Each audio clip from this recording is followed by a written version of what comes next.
Good evening, children. I hope everyone are doing fine. Today we will be having revision on the chapter life processes. So here we will be discussing 3 marks questions.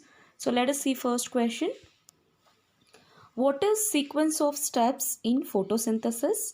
How is it different in desert plants and those in temperate regions? So this question was asked in the year 2018, 17 as well as 2015. Okay. So chloroplast. So chloroplast, the pigment is chlorophyll. So on exposure to light energy, it becomes activated by absorbing light energy, and it splits water, that is photolysis of water we call it as. Okay, so water to oxygen and hydrogen. So hydrogen reduces carbon dioxide and synthesizes glucose. Okay, in plants of temperate regions, what happens is stomata opens during day to take in carbon dioxide and release oxygen. Okay, stomata is a respiratory thing in leaves or plants. What happens next? Desert plants open stomata at night to check excessive loss of water. Hence, sequence of steps of photosynthesis are slightly different. Okay, so in case of desert plants, what happens? The stomata get opens in case of night just to check excessive loss of water. So hence this sequence of steps of photosynthesis are slightly different in case of desert plants. These plants take up carbon dioxide at night and prepare an intermediate which is acted upon by the energy absorbed by the chlorophyll during the day. Okay, so next question. Design an activity to show that carbon dioxide is produced during breathing. So, okay, this question was asked in the year 2017. So, what are the materials required to perform this experiment? So, you need 2 test tubes, a cork with 2 holes, 2 glass tubes bent at right angle, that means 90 degree, and you need syringe and also lime water, that is CaOH2 molecular formula. So, what is the procedure? Take some freshly prepared lime water, that is CaOH2, in 2 test tubes. Next, fit cork with 2 holes in test tubes A and B. Next, fix 2 glass tubes in this cork of test tube A as shown in the figure. I'll just show you the figure. Now exhale air into the tube and record your observation. So here you can just see how it has been experimentally set up.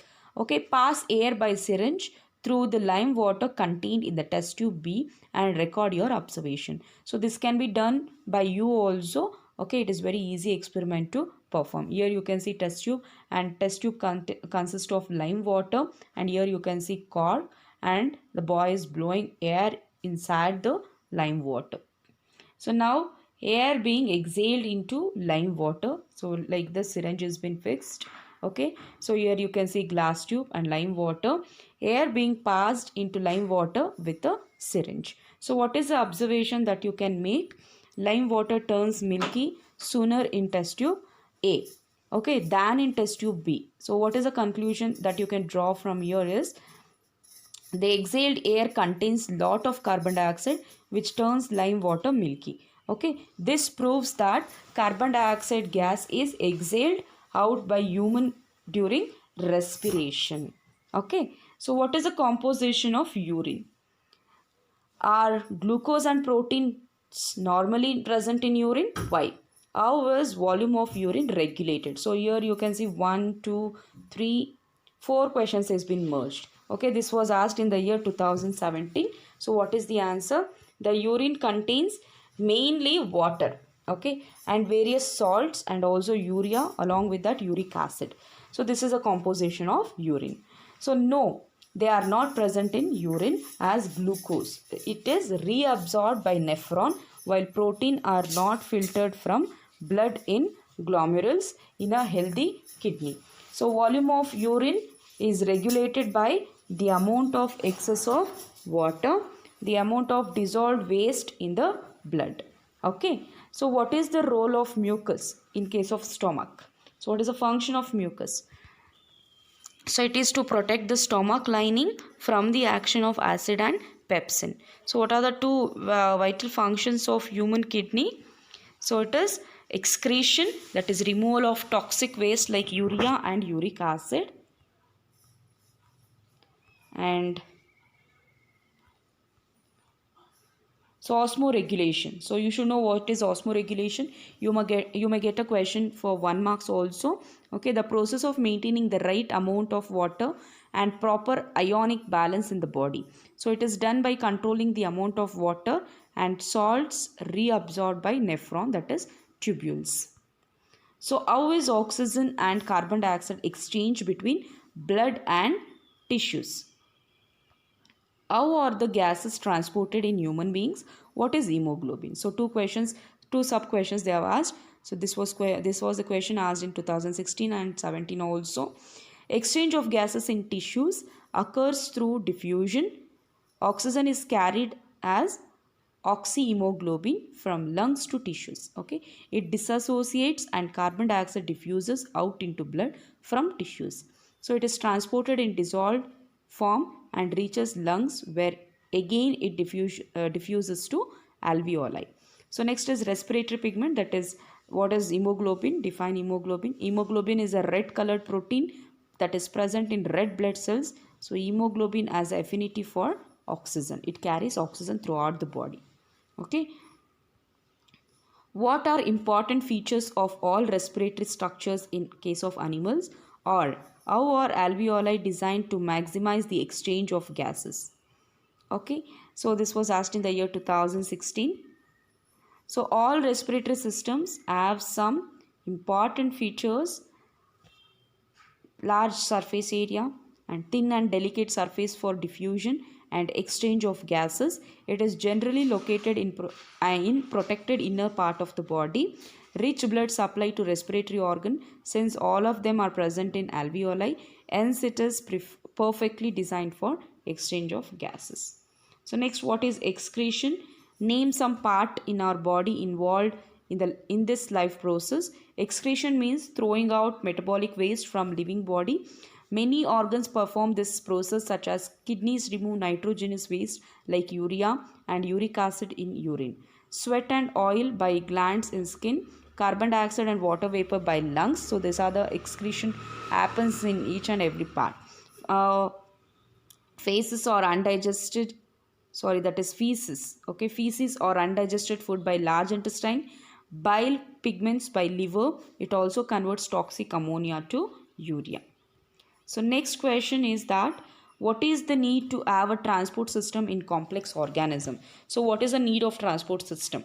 The transport system of an animal moves substance to where they are needed in the body. Even the smallest animals must have the means of transporting substances around its body. Okay, oxygen and food molecules must move to all the cells, and the waste products must be removed from the cells and expelled into the environment. It occurs through diffusions mainly. Okay, in the multicellular organism, all cells are not in contact with surrounding, hence diffusions will be insufficient for it. A variety of fluid system called vascular system helps such transport in most membranes of the animal kingdom. Next question, explain how air is inhaled during breathing in humans. So mechanism of inhalation. So what happens when you inhale the air? The diaphragm and rib muscle contracts, which makes the throat move towards, like upwards and outwards.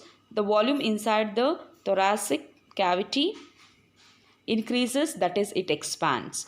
Air pressure inside the thoracic cavity decreases, thus air from outside rushes into the lungs, alveoli through nostrils, trachea and bronchi.